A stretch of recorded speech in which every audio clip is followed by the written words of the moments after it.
Hello, I'm Archie Luxury and welcome to the program. Today I'd like to talk about why I bought a Breguet Type 20 Transatlantique. And, I've posted a few clips here and I've tried to share the emotion and experience of buying this Breguet. And now it's been a couple days since I've actually received the fucking watch.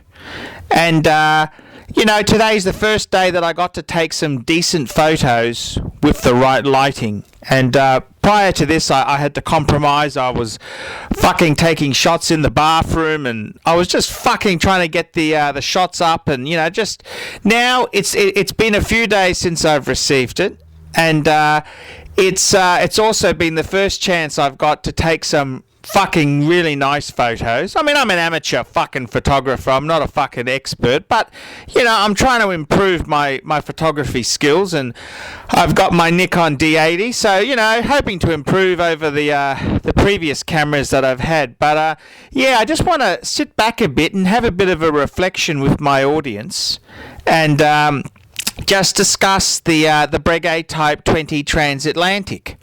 And I just want to share what made me buy it. And no, I've never, I got to be honest with you. It's not like, people have come and said, oh, you can't afford the Breguet, you can't afford the Daytona, so you bought the Breguet. And it's never been like that at all. That was never a contender. I did go through the Daytona purchase. Yes, I did, when I was buying my Patek, because that's the same sort of money. A second-hand Daytona is $9,000 to $12,000, and I paid about $13,000 for my Patek. So that's when I did the Daytona decision, and bang per buck, I thought the Patek was a fucking better piece. And I got to be honest with you, I really do love the Patek. And I don't regret buying that. And with the Breguet itself, there, I got to be honest with you. I'm turning 40 this year. I've realised I'm not going to live forever, and I got to be honest with you. I got to be completely honest with you. There is that I really, I'm getting to the stage where I'm buying things that I like, not to impress wankers or, anything like that. I love the Breguet because it flies under the radar. And I got to be honest with you, the first time I ever saw a Breguet Type 20 was when I was doing some work for a friend of mine who was a watch dealer. He sent me a few watches to photograph and sell for him. This is when the internet days was starting to boom, and this is early 2000. And I got a Type 20 in, and I thought, fuck, what a cool fuck-off watch. And, I loved everything. I loved the glossy dial. I loved the chronograph. I didn't understand what a fucking flyback was then, I just loved the piece so much. I love the numerals, the way Breguet was on the dial, and I'd only ever owned one other Breguet, and that was when I bought a white gold Breguet. And I remember doing the deal. I think I paid about $4,000, and I flicked it the same day to a dealer in Melbourne, Shonny from Armadale Watches, and fuck, I wish I could buy it for $4,000 now, but anyhow, that was years ago. I think it was 1998 or 1999. I bought that piece, and I just quick flicked it to him and made a couple $100 out of it, $400 out of it. But first time I saw the first Breguet Type 20 I saw, it was on a steel bracelet. I thought, fuck, this is just a cool chronograph. And I did research and I started, I got to photograph one more piece about 4 years later, and again I just thought, fuck, this Breguet is just so cool. I mean, it's just such a well-made piece. And I got to be honest with you, I always felt it was a league above Rolex, anything Omega, anything sort of Patek Philippe league. And that's what I sort of felt on the Breguet. Now, it's probably the Breguet Type 20 is probably not fucking Patek level. Patek's probably smidgen better there, but fuck it is pretty. The Type 20 is a fucking cool watch, and Breguet's a cool brand, and yes, I know it's owned by the Swatch Group, but that doesn't mean the thing is shit. I mean that just Swatch Group has pieces on different levels, and that's just how marketing. I mean Ford.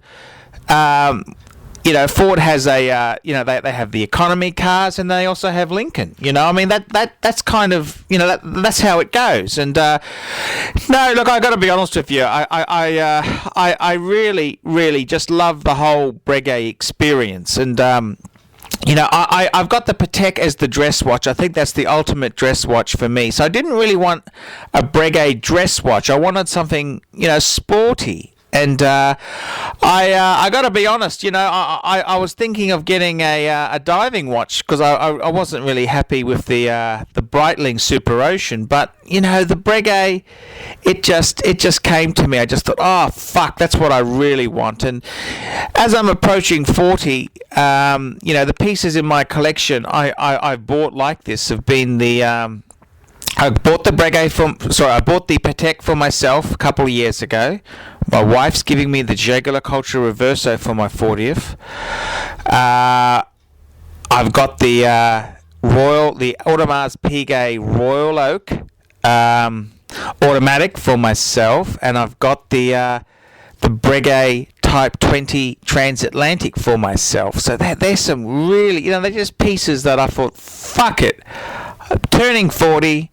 I'd like some nice things, and I think I'm reaching contentment. I'm starting to, there's nothing else that really grabs me and says I've got to buy it, and it's a strange experience that there. But I just now